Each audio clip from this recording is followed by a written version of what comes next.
गावच्या शिवमंदिरामध्ये एक ऋषी पत्नी भगवान शंकराची पूजा करते.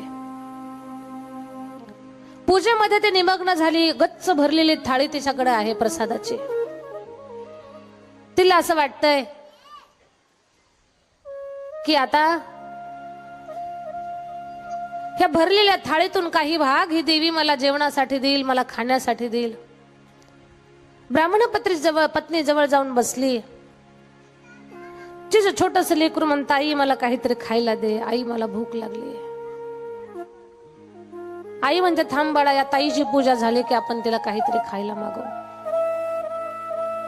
ब्राह्मण स्त्रीनं आशेनं भरलेल्या नजरेनं तिच्याकडे पाहते. त्या ऋषी पत्नीचं ध्यान संपलं, पूर्ण झालं आणि ऋषी पत्नी डोळे उघडून महादेवावरती फुलांचा अभिषेक करत होती. प्रसादाचं पात्र महादेवासमोर ठेवलं तिनं, प्रसादाला पाणी फिरवलं, भोलेनाथाला प्रसाद घ्या म्हणून आग्रह केला.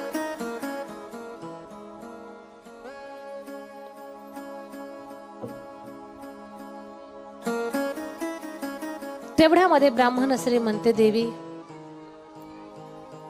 न बोलणाऱ्या देवाला जीव घालता, पोटात आग पडली, हे जीव व्याकुळ झालेले आहेत.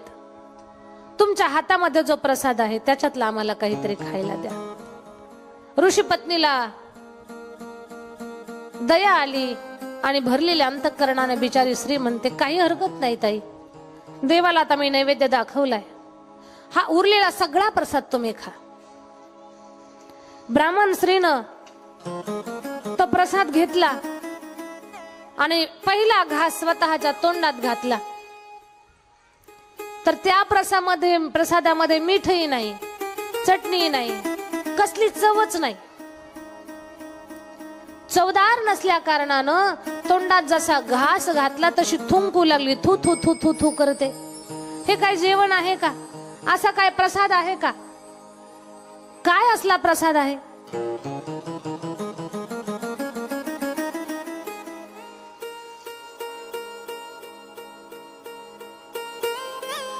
ब्राह्मण स्त्रीनं प्रसादाला थू थू केलं आणि या गोष्टीचं ऋषी पत्नीला वाईट वाटलं. ऋषीची पत्नी तिला म्हटली नाही, बाई तू प्रसाद का थुंकते, त्याच्यात मीठ नाही का, चटणी नाही का, असा एकही शब्द ती बोलली नाही. उलट ऋषीची पत्नी म्हटली, ताई, या प्रसादाला तोंडामध्ये धरून तू थुंकते, काही हरकत नाही, पण तुझ्यावर आज दारोदारी जी भिक्षा मागायची वेळ आली, पोटाला तुझ्या अन्न मिळत नाही, तुझा पती या जगात नाही, अतिशय वाईट अवस्था तुझी आहे, तुझ्या घरामध्ये दारिद्र्य भरलेलं आहे, याला जबाबदार तू आणि तुझं मागच्या जन्माचं कितीतरी जन्माचं कर्म आहे. अगं एक लक्षात घेतो, प्रसादात किती चव आहे ही कधी पाहायचीच नसते. प्रसाद असतो, त्याची चव कधी पाहायची नसते. त्याला प्रसाद भगवंतानं दिलेलं अन्न समजून सेवन करायचं असतं त्याला, आणि तू त्याच्यात चव पाहतेस, अन्नाला नाव ठेवते. याच्या अगोदर सुद्धा तू अन्नाला नाव ठेवली, प्रसादाला नाव ठेवलीस, म्हणून तुझ्यावर ही वेळ आलेली आहे. याच्यातून एक बोध शिकण्यासारखा आहे. सामूहिक भोजन जिथे असेल, जिथे भंडारा असेल, तिथे प्रसादाला कधी नाव ठेवायचं नाही.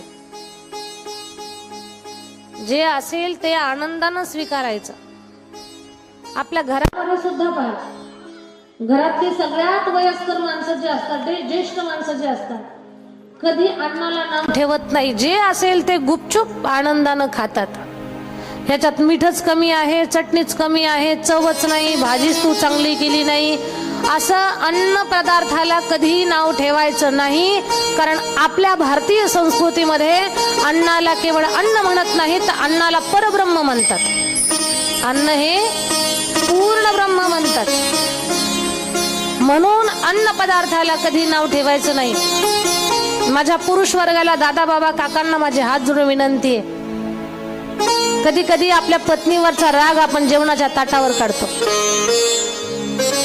आणि जेवत्या ताटावरनं उठतो आपण, पण माझी विनंती तुम्हाला, ताटावर कधी राग काढायचा नाही, जेवत्या ताटावरून कधी उठायचं नाही. हात जोडते तुम्हाला, भरलेलं ताट कधी सरकवायचं नाही. बरं, भरलेलं ताट कधी सरकवू नका, हाताने ढकलून देऊ नका.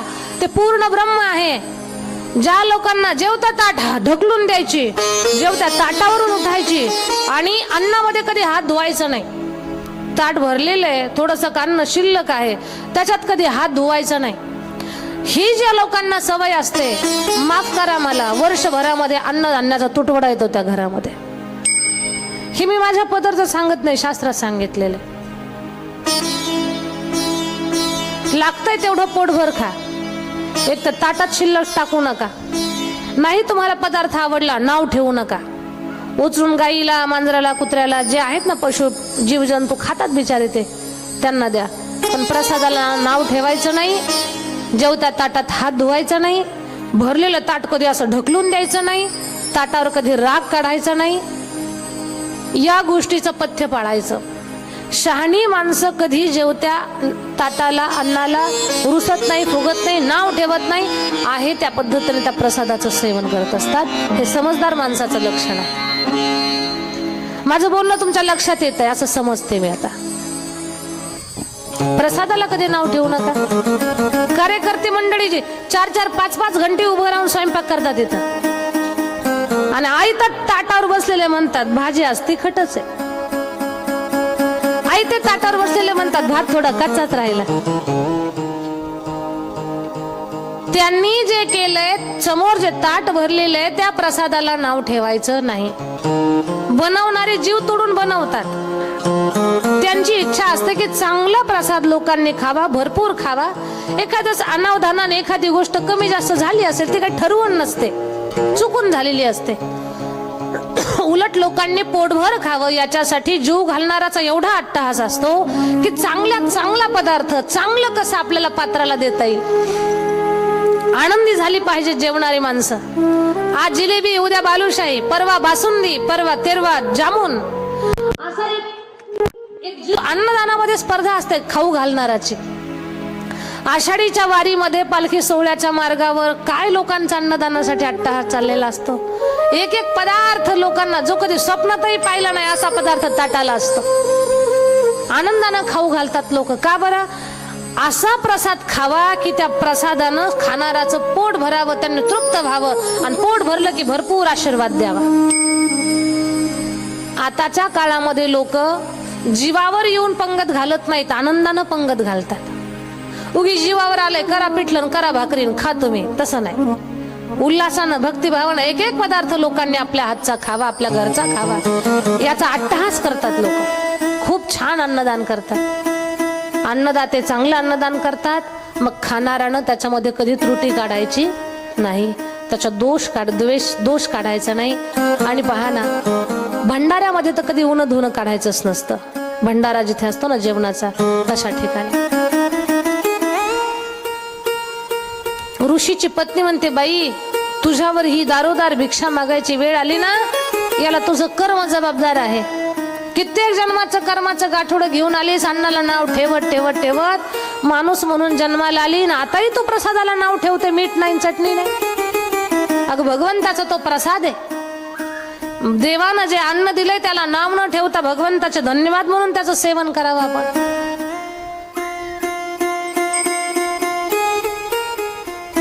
ब्राह्मण स्त्रीला स्वतःची चूक लक्षात आली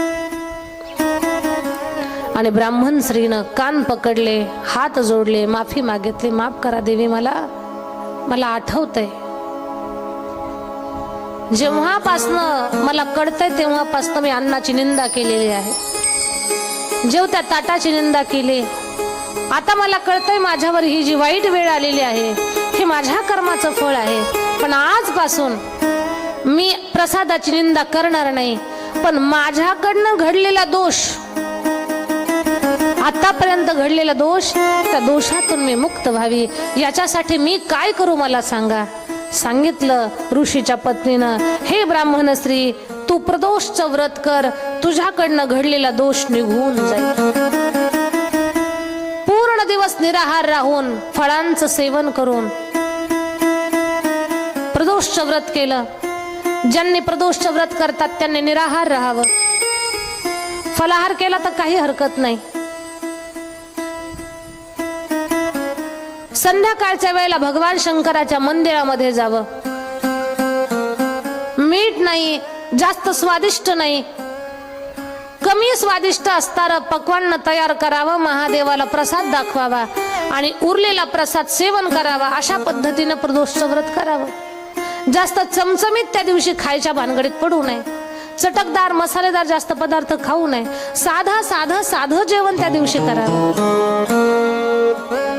महादेवाला पाणी घालावं, महादेवाला बेलपत्र अर्पण करावं, भस्म लावावा, गंध टिळा लावावा, लाल चंदन अर्पण करावं, कापूर जाळावा, दिवा लावावा, अक्षदा महादेवाला वाहाव्यात. सुंदर महादेवाची पूजा करून महादेवाची आरती गात महादेवाला नैवेद्य ठेवत मग उरलेला प्रसाद, ज्याच्यामध्ये तिखट मिठाचा अभाव आहे, असा प्रसाद माणसानं सेवन करावा आणि महादेवाचे लाख वेळा धन्यवाद मानावेत. हे भगवान, माझ्या जीवनामध्ये जे काही दोष माझ्याकडनं घडलेले आहेत तर या प्रदोषच्या व्रतानं ते दूर जाऊ दे, माझं जीवन सुखी होऊ दे. काही लोक म्हणतात आम्ही ताई खूप प्रदोषचे व्रत केले पण गुणच नाही आला, काहीतरी चूक झाली असणार आहे. असं होऊ शकत नाही. काही ना काही त्रुटी आपल्याकडनं राहिली असेल. प्रदोषचं व्रत कळत नसेल, सांगितलेलं लक्षात राहत नसेल. पंडित प्रदीप मिश्रा यांनी प्रदोषचं व्रत कसं करावं ते विधिवत सुंदर युट्यूबला सांगितलेलं आहे. व्यवस्थित समजून घ्या. हा, त्याच्यासाठी तुम्ही जास्त काही अट्टहास करावा असं पण नाही. साधी व्रत आहेत पण त्या व्रतानं महादेव खुश होतात. एखाद दिवस तुम्ही प्रदोषचं व्रत केलं आणि दिवसभर टेन्शन मध्ये असाल, कुणासोबत तरी भांडणं झालेले असतील, त्या भांडणामध्ये ज्याच्यासोबत भांडण झालं त्याला बोलता येत नाही पण मनातल्या मनात शिव्या दिल्या असतील, मला सांगा प्रदोषच्या दिवशी भगवान शंकराचं मनामध्ये चिंतन करायचं का कुणाबद्दल वाईट चिंतन करायचं? काही ना काही कुरबुर झाली असेल, मग दिवसभर तुम्ही जी गोष्ट घडली त्याचं चिंतन केलं आणि प्रदोषचं व्रत केलं, त्याचं फळ मिळेल का तुम्हाला? आणि वर्ण म्हणायचं महादेवानं आमच्या प्रदोषच्या व्रताची दखलच घेतली नाही, चूक आपली आहे. आपण कुठे चुकतोय का? प्रदोष व्रताच्या दिवशी उपवाशी राहणं, व्रत करणं, महादेवाची पूजा करणं हे जेवढं महत्वाचं आहे तेवढं पूर्ण त्या दिवशी भगवान शंकराच्या ध्यानामध्ये असणं, भगवान शंकराच्याच भक्तीचं चिंतन करणं, त्यांच्या नामाचं चिंतन करणं हेही महत्वाचं आहे. दिवसभर ध्यास धरा, भोलेनाथ आज तुमचं ध्यान करते, आज मला प्रदोष आहे, आज मला व्रत आहे, आज मी तुमची पूजा करणार, आज मी तुमचं गुणगान गाणार, आज मी ओम नमः शिवाय, श्रीफळ नमस्तुभ्यम, शिवहर शिवहर शिवहर असं मी भजन म्हणणार आहे. आज जेवढा जास्त जमेल तेवढा ओम नमः शिवायचा जाप करणार आहे. आणि तुम्ही ओम नमः शिवायचा दिवसभर जाप केला, संध्याकाळी महादेवाची पूजा केली, दिवसभर शंकराच्या नामाचा जाप, सायंकाळच्या वेळेला प्रदोष व्रत सोडलं, महादेवाची पूजा केली, रात्री झोपी जाईपर्यंत भगवान शंकराचं स्मरण केलं, असे 11 प्रदोष केले, 12व्या प्रदोषाला तुम्हाला 100% फळ मिळणार. पण अख्खा दिवस कुणाचं तरी चिंतन करताय, संध्याकाळी महादेवाच्या पूजेला जाताय, काय फळ भेटणार आहे तुम्हाला? माणसाला स्वतःची चूक मान्य करायची सवयच नाही, दुसऱ्याच्या डोक्यावर खापर फोडायची सवय लागलेली माणसाला. समजून घ्या, व्रत साधी आहेत पण त्याच्यामध्ये आपण किती एकाग्र झालो ही गोष्ट महत्वाची आहे.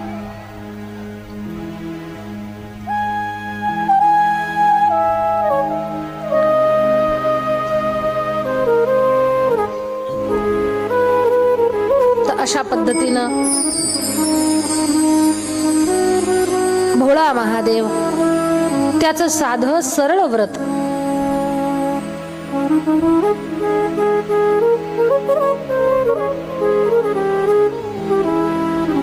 प्रदोष 11 करावेत किंवा 26 प्रदोष करावेत, नंतर त्याचं उद्यापन करावं. उद्यापन झाल्यानंतर उद्यापनाच्या प्रसंगी आपण काही प्रमाणात देव, ब्राह्मण, साधू, संत, वारकरी यांना अन्नदान करावं. या अन्नदानातून, या दानातून नक्कीच आपल्याला चांगलं फल प्राप्त होतं. काहींना शुगर बीपीचा त्रास असतो, उपवास करणं होत नाही, त्यांच्यासाठी सगळ्यात सोपा मार्ग, सत्य सांगते तुम्हाला, तुमच्या जीवनामध्ये कोणती पण समस्या असू द्या, सगळ्यात सरळ उपाय फक्त 1 तांब्याभर पाणी महादेवाच्या शिवलिंगाला रोज अर्पण करायचं. हा नियम तुम्ही चालू करा. लोक सुरुवातीला म्हणतील आता देव धर्माला लागले, म्हणू द्या. लोकांनी देवाला सोडलं नाही, आपण माणसं आहोत. काय म्हणतील आपल्याला? करून करून भागले, देव पूजेला लागले, म्हणू द्या. उलट तसं म्हटलंच पाहिजे, कारण आपल्याकडनं जे काही अगोदर घडलेलं पाप आहे ते आपोआप वजा होतंय. का? चांगलं काम करताना जर कोणी आपली निंदा करत असेल तर वाईट वाटू द्यायचं नाही. आपली का निंदा केली म्हणून विचारायला जाऊ नका. का मला नाव ठेवलं असं विचारायला जाऊ नका. उलट धन्यवाद द्या. निंदकाचे घर असावे शेजारी, का आपोआप ते आपल्याला स्वच्छ करण्याचं काम करतंय. निंदेसारखं पाप नाही, निंदेसारखं पाप नाही. एखाद्या व्यक्तीची निंदा करत असेल तर समजावं त्याचं पाप आपल्या जिभेनं चाटण्याचं काम करतो, आपल्या माथी घेतोय. निंदेचं पाप कुठल्या साबणानं धुतल्या जात नाही. निंदेचं पाप कशानंच कमी होत नाही. निंदेचं पाप एकाच गोष्टीनं कमी होतं, जेव्हा आपली कोणीतरी निंदा करतं तेव्हा आपल्या जवळचं पाप वजा होतं आणि आपण दुसऱ्याची निंदा केली की त्याचं पाप आपल्याकडे येतं. माझं बोलणं तुमच्या लक्षात येतंय असं मी समजते. फक्त निंदेचं पाप कशानंही कमी होत नाही. आपल्याकडे निंदेचं पाप लागलं असेल तर आपलं पाप तेव्हाच कमी होईल जेव्हा आपली कोणीतरी निंदा करल. मग देव धर्माला आपण लागलो की लोक आपल्याला नाव ठेवतील. आता मोठे वारकरी झाले, मोठ्या मोठ्या माळा घालायला लागले, यांना एकादशी कळत नव्हती, आता उठसूट मंदिर, उठसूट मंदिर. म्हणू द्या, चांगली गोष्ट आहे. आणि या जगानं महादेवाला नाही सोडलं, आपल्याला कसं सोडल? उदाहरण सांगते तुम्हाला. एक शेतकरी होता. त्या शेतकऱ्याच्या शेतामध्ये राबणारा त्याचा बैल म्हातारा झाला होता. आता एवढं त्या बैलानं प्रामाणिकपणे त्या शेतकऱ्याच्या शेतात काम केलेलं. एक दिवस बैल घेऊन शेतकरी संध्याकाळच्या वेळेला घराकडे निघाला. गावाच्या जवळ आला. गावच्या सुरुवातीलाच कोरडी विहीर होती, अंधार होता. बैल म्हातारा झाला होता, डोळ्यांना असं काही दिसत नव्हतं. त्या विहिरीमध्ये बैल धडामकन जाऊन पडला. काय आवाज झाला, सगळं गाव जमा झालं. काय झालं, काय झालं, काय झालं म्हणे. बैल पडला, बैल पडला. शेतकऱ्याला म्हटले, अरे रे रे, बिचाऱ्याचा बैल पडला, आता त्याचं काम बंद पडलं, आधीच त्याची गरिबी परिस्थिती, बैल तर वाचला पाहिजे. सगळे शेतकरी म्हटले, बघ मित्रा, तुझा बैल मेलेला नाही, कारण विहीर कोरडी आहे, बैल काढून घे तुझा. शेतकरी म्हटला, साहेब, दादा, बाबा, काका, बैल काढून घेईल मी, पण बैल मोडला असेल आतमध्ये. म्हातारा झालेला बैल आणि हा मोडलेला बैल शेतीच्या कामाचा आणि विकला तर पैसे पण येणार नाही, तर काढायला 20,000 रुपये लागतील. मरू द्या म्हणे असाच आतमध्ये. लोक म्हटले, काय निर्दयी माणूस आहे. जो बैल याच्या शेतात राबराब राबराब राबला, हा म्हणतो मरू द्या आतमध्ये. अरे बैल काढ, पण काढू शकत नाही, पैसेच नाहीत माझ्याकडे. अरे गावात दुर्गंधी पसरल, गावात रोगराई पसरल. शेतकरी म्हटला, तुम्हाला गावाची काळजी आहे तर एक काम करा, घरातला सगळा कचरा आणा बैलाच्या अंगावर टाका, बैल दाबून टाका खाली. लोक म्हटले, काय निर्दयी माणूस आहे, खुशाल म्हणताय बैलाला दाबून टाका. लोक म्हणत होती, माणूस निर्दयी आहे, पण कृती तर लोकच करत होते. गाडी भरून कचरा ही लोकच बैलाच्या अंगावर टाकत होते. बैल खाली विहिरीमध्ये, वरनं लोक कचरा टाकायचे, बद बद बद बद बद बद. पुईनेकर, वरनं कचरा अंगावर बैलाच्या जेव्हा पडायचा, बैल असू द्या, घोडा असू द्या, गाढव असू द्या, कोणते पशु असू द्या, त्यांना अंगावर माशी सुद्धा सहन होत नाही, कचरा कधी सहन करतील. वरनं कचरा पडला ना, बैल खालनं अंग झटकायचा. अंग झटकले की सगळा कचरा खाली पडायचा आणि बैल त्याच्यावर उभं राहायचा. लोक म्हणायचे, अरे बैल खाली दबच ना, कचरा खाली बैलवर. पुन्हा लोक गाड्या भरून आणायचे, बद बद बद बद वसर वरनं कचरा टाकायचा, बैल अंग झटकायचा, खाली कचरा पडायचा आणि बैल त्याच्यावर उभं राहायचा. लोक गाड्याच्या गाड्या कचरा टाकायचा आणि बैल त्याच्यावर उभं राहायला. लोक गाड्याच्या गाड्या कचरा टाकायच्या, बैल त्याच्यावर उभं राहायचा. पुईणीकर खरं सांगते तुम्हाला, पाहता पाहता विहीर गच्च भरली पण बैल काही दबला नाही. विहीर गच्च भरली, बैल बाहेर आला आणि मालकाच्या दावणीला जाऊन बसला. दृष्टांत संपला. या दृष्टांतातून एकच शिकायचंय, जग आपण चांगलं काम करायला लागलो ना तर जग निंदेचा कचरा आपल्या अंगावर टाकणारच आहे. एवढा छान सप्ताह कुणी ना कुणी काही ना काही चूक काढणारच आहे आपले. हे असंच झालं, ते तसंच झालं, हे असंच पाहिजे होतं, यांना काही कळतच नाही. कोण बोलतं? घरी बसणारी फक्त. ही मैदानातली फौज नाहीये. ही निवांत घरी टीव्ही समोर हातात रिमोट घेऊन आडवे पडून मग हे चुका काढतात. पा जग निंदेचा कचरा आपल्या अंगावर टाकणारच आहे. आपण त्या कचऱ्याचा विचार नाही करायचा. आपण फक्त बैलासारखं अंग झटकायचं आणि कचऱ्यावर उभं राहून पुढे पुढे पुढे पुढे चालत राहायचं. याचा अर्थ असा आहे, सत्कर्म करत असताना, चांगलं कर्म करत असताना, पूजा ध्यान उपासना करत असताना कुणाच्या तरी निंदेला आपल्याला सामोरं जायचंच आहे. निंदेचा विचार न करता आपण ज्या हातामध्ये व्रत धारण केलंय पूजा पाठाचं ते व्रत पूर्ण करा. आणि शेवटी एवढ्या त्रासातून तुम्ही जर तुमचं व्रत पूर्ण केलं तर माझा महादेव तुम्हाला शाबासकी देईल, तुमच्या जीवनातल्या अडचणी संपून जातील. म्हणून एक लोटा जल सब समस्या का हल. महादेवाला सातत्यानं अखंड तांब्याभर पाणी घालत राहा. आपल्या जीवनातल्या आपल्याला माहिती नाहीत अशाही अडचणी संपून जातील. महादेवाच्या पूजेचा हा प्रभाव आहे. नमः पार्वती पते